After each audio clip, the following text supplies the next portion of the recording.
आज 26 मई 2025 को वट सावित्री व्रत रखा जा रहा है। वट सावित्री व्रत सुहागन महिलाएं रखती हैं। यह अपने पति की दीर्घायु और वैवाहिक जीवन में सुख समृद्धि बनाए रखने के लिए रखती हैं। इस दिन वट वृक्ष की पूजा की जाती है।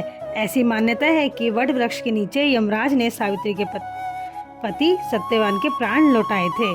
तभी यह व्रत अखंड सौभाग्य की कामना के लिए रखा जाता है। तो आइए जानते हैं कि वट सावित्री व्रत क्यों रखा जाता है। सावित्री राजा अश्वपति की पुत्री थी, जिनका विवाह धूम्रसेन के पुत्र सत्यवान से हुआ था। लेकिन नारद जी ने पहले ही बता दिया था कि सत्यवान की आयु आधी है, तो भी सावित्री ने अपना फैसला नहीं बदला और सत्यवान से जानबूझकर विवाह किया। सावित्री सभी राजमहल के सुख और राजवैभव को त्याग कर सत्यवान के साथ उनके परिवार की सेवा करते हुए वन में रहने लगी। एक वर्ष बाद जब सत्यवान कमजोर हुआ और अपनी पत्नी के गोद में सिर रखकर मर गया, तो सावित्री ने उनकी मृत्यु को स्वीकार नहीं किया। इस दुर्भाग्य के बारे में यमराज से विद्रोह करती रही और कठिन तपस्या के बाद आखिर में यमराज को हार माननी पड़ी और उन्होंने वट वृक्ष के नीचे सत्यवान के प्राण उनको वापस कर दिए। तो चलिए जानते हैं कि इसकी पूजा कैसे करनी चाहिए। वट वृक्ष की टहनी लाकर गमले में लगाएं। उस डाली को किसी गमले में अच्छे से मिट्टी में रोप कर व्रत के दिन उसे ही वट वृक्ष का प्रतीक मानकर उसकी पूजा करें। ऐसे में आप पूजा के सारे पारंपरिक कर्म उसी डाली के चारों ओर कर सकती हैं, जैसे धागा बांधना, कथा सुनना, परिक्रमा करना इत्यादि। तो वट वृक्ष में जो कच्चे सूत की परिक्रमा करते हैं, कच्चे धागे को 7 बार लपेटने का मतलब होता है पति के साथ उनका रिश्ता 7 जन्मों तक रहेगा। इसके अलावा वट वृक्ष में कई औषधीय गुण होते हैं और इसे ऑक्सीजन का खजाना माना जाता है। इस पेड़ से निकलने वाली कलियों को खाकर महिलाएं अपना व्रत पूरा करती हैं।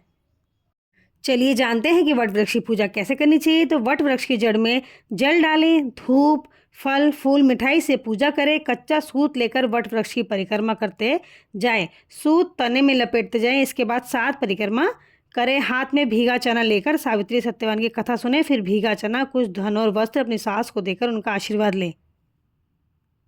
तो इस तरह सच्चे मन से आप इस पूजा को करेंगे तो आपका अखंड सौभाग्य बना रहेगा।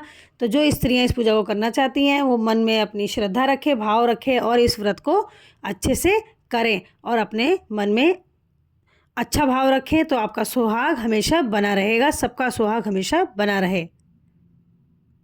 सुहागन स्त्रियां 16 श्रृंगार करके सच्चे मन से इस व्रत को करेंगी। वृक्ष की जड़ में जल अर्पित करेंगी। फिर धूप, दीप, रोली, फूल, मोली और चना चढ़ाकर पूजा करेंगी। कच्चा सूत वट वृक्ष के चारों ओर बांधकर परिक्रमा करेंगी। तो अंत में सावित्री और सत्यवान की कथा सुनकर और महिलाओं को भी इस कथा का श्रवण करवाएंगी। तो इस व्रत का फल उन्हें जरूर मिलेगा। इस फल की पुण्य प्राप्ति उन्हें जल्दी ही होगी और उनका अखंड सौभाग्य बना रहेगा। धूप, दीप, नैवेद्य, आरती से इनका अच्छे से पूजन करें तो आपको इसका फल अत्यंत जल्दी ही मिलेगा और अखंड सौभाग्य आपका ही बना रहेगा, सबका बना रहेगा। यही मेरी मनोकामना है।